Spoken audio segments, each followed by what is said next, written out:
Two brothers lost their father at a young age, but a secret spell can bring him back. However, there's no wizards left to perform this magic. Long ago, the world was full of wonders, adventures, excitement, and best of all, there was magic.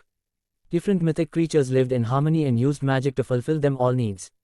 However, using magic and mastering took lots of hard work and patience. So some of them found an easier way.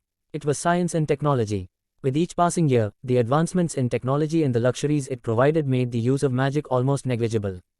But some still believe that magic is still hidden in the hands of the chosen ones. Among these mythic creatures, there's an orphan elf named Ian Lightfoot who is celebrating his 16th birthday. He gets up early and wears his dad's sweatshirt. After greeting his mom, he starts looking for breakfast. His mother Laurel suggests that he should invite his classmate to his birthday party, but Ian is too shy to do that. Ian is totally opposite of his extrovert elder brother Barley, who is never afraid to show his real self. Barley has keen interest in magic and knows everything about all the historical mythic creatures and their powers. He advises Ian to find his powers too. As they get out of their house, they are greeted by the city police officer and Laurel's boyfriend Colt. He comes to scold Barley for his careless activities. Whenever the government tries to demolish any of the historical buildings, Barley gets in the way.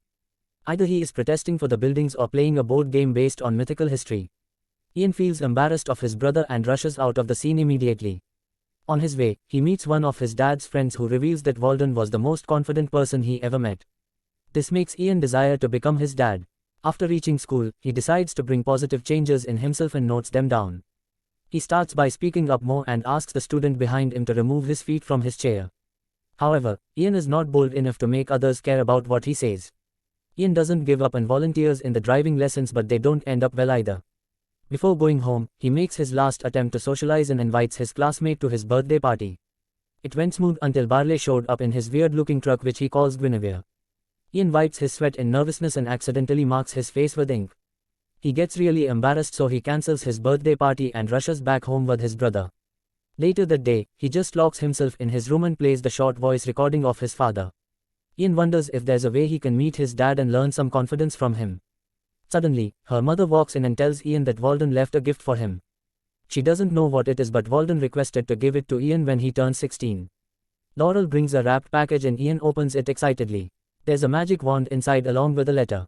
His father mentioned about magic disappearing from the world, but he believed some of it was left in Ian. Therefore, he left a wand and a few magical words called the visitation spell. It can bring a dead person back to life for one whole day. The boys can finally meet them dad. Barley notices the phoenix gem inside the package. That's the strongest magical stone. He picks it up excitedly with the wand and reads the spell. He tries multiple times but nothing happens. Their heart breaks and they give up. Laurel feels really sorry for them but reminds them of the fact that their dad really wanted to meet them with all his heart. This gift is still very special even if it doesn't work. After Laurel and Barley leave, Ian reads the spell again, but something astonishing happens. Everything in his room starts flying around. Barley rushes there and his jaws drop on seeing magic for the first time in his life. Suddenly, Walden starts appearing in front of them but stops in between. As Ian is inexperienced, the spell didn't work properly and only Walden's legs were reborn. The gem has been consumed, so the spell can't be performed again. Barley doesn't want to give up so soon. He decides to find another gem before the next sunset and meet his dad. Barley claims that his board game is based on real history, and according to it, a multicore named Kori has the map to find the phoenix gem. They get in Guinevere and follow the address in play cards to find Kori's whereabouts. Meanwhile, Ian keeps trying different spells from the book Barley lent him. None of them works as Ian lacks passion and experience. Ian gives on magic and works on making a fake body for his dad so he looks less creepy. After a while, they reach the middle of the forest and surprisingly, there's actually a place there. However, it also changed over the years and became a bar. The fearless multicore who lived there now is working day and night to get more customers.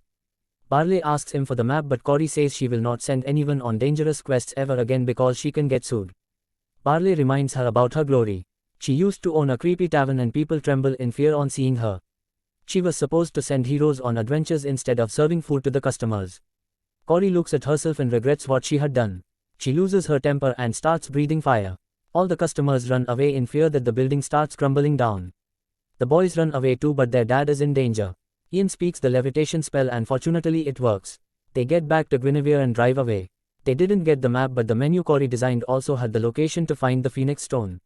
Meanwhile, Laurel suspects that his sons have gone to Multicore Tavern, so she rushes there too. Someone guides her that Kori may know where the boys went. So Laurel pretends to be a nurse and takes away Kori. The Multico forgot to tell some important details to Ian and Barley, so she must find them as soon as possible. The boys run out of fuel on the way and the emergency fuel can have only a few drops. Barley suggests that Ian tries a spell to increase the size of the fuel can. However, Ian can't do it properly and he excitedly decreases the size of the can. Moreover, he has turned Barley into a tiny elf. They decide to go with plan B and look for a gas station. A bunch of pixie dusters are there too. They are no sweeter fairies but more like hardcore bikers. Walden accidentally hits their bikes, that makes the pixie dusters furious. Ian gets in the truck with Barley and his dad, but he is still afraid to drive. Ian gathers courage and starts the car as there's no option. The pixies keep following them a long way, but the boys succeed in leaving them behind and Barley returns to his original size. The police stop them for overspending, but Barley has a plan. He teaches Ian a disguise spell and he turns into Colt. However, Ian must speak the truth, otherwise the spell will start disappearing.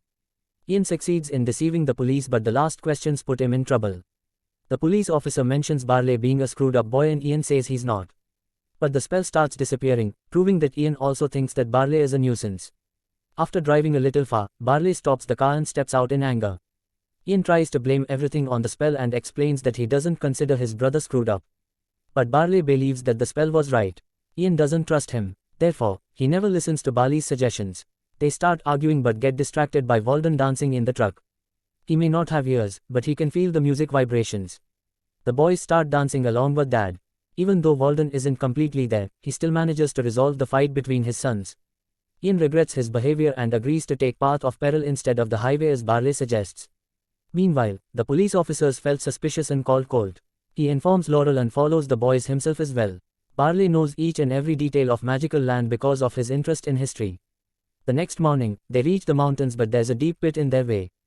Anything that falls in it never comes back. There's a bridge, but it can only be operated from the other side. Barley ties a rope around Ian and tells him to use the spell for the invisible bridge. When Ian gets halfway through, the rope slips away, but Barley keeps cheering for his brother and helps him get to the other side. Afterwards, they follow the phoenix sculptures to find the gem. Kori reaches there to catch them, but Ian has gained enough confidence and boldness to drive away from the police. There's a dead end ahead and Ian needs to use magic to block the police. However, he is too nervous to do that and gives up easily. Instead of forcing him, Barley sacrifices his beloved vehicle to block the police. He definitely has a big heart, like a good big brother. They continue on their journey and find a stone tablet with a water symbol. They use magic to turn a piece of Cheetos puff into a boat and get under the cave. On the way, Barley reveals a secret he never told Ian before. When their dad was about to die in the emergency room, Barley was too afraid to see him in that condition. He couldn't gather courage to say the last goodbye and he still regrets that. Therefore, Barley decided to never be afraid in his life. He may seem immature, but he is actually responsible and caring. The boys have reached another cave, but it's full of several deadly traps. They hardly survive them, but end up in a room where water is continually filling up. Someone needs to step on the button on the ground to open the door above. Luckily, them dad can hold his breath for that long because he doesn't have an upper body. With his help, the boys finally get out. Surprisingly, this whole journey brought them back in front of their school. Ian blames everything on Barley and believes they should have taken the expressway. Ian calls Barley screwed up and leaves to spend the last moments with his dad. However, Barley still believes in himself and keeps looking for the gem in the ancient fountain. Meanwhile, Ian sits down to cross all the checklists he made about the things he wanted to do with his dad. Like laughing together, hanging out, learning to drive and spending the whole life together. Ian suddenly realizes that he has already done all those things. Not with his dad but with his loving brother. He turns back to his brother who has finally found the phoenix gem. But a red smoke follows him. It's the curse about which Kori forgot to tell them. The curse turns into a huge dragon and wants the gem. Barley gives it to Ian so he can bring back Walden. Laurel and Kori reach there and try to stop the dragon with the legendary sword they borrow. However, they can't hold it back for long. Barley decides to distract the dragon so at least Ian can say goodbye to Dad. But Ian lets Barley have this opportunity because he missed it last time. Ian already had someone who always looked out for him. Someone who pushed him to be more than he ever thought he could be. He never had a dad, but he always had his big brother. Saying this, Ian goes to defeat the dragon with all the magical spells he learned so far. The dragon is destroyed and Walden has completely formed. But the sun has set in already and Ian can't make it back to meet his dad. However, Walden sent a hug for his younger son and a lot of love too. The adventure has ended, but it left a deep impact. Ian has gained confidence and made a lot of friends. But most importantly, magic is coming back to the world gradually. Wishing for the things we can't have makes us ignorant towards the blessings we already have. Look around. There's always a reason to smile and keep going onward. Friends, if you really like the movie explanation, please like and subscribe the channel and comment me on which movie you like to explain by me. Till then, take care. See you soon in next video.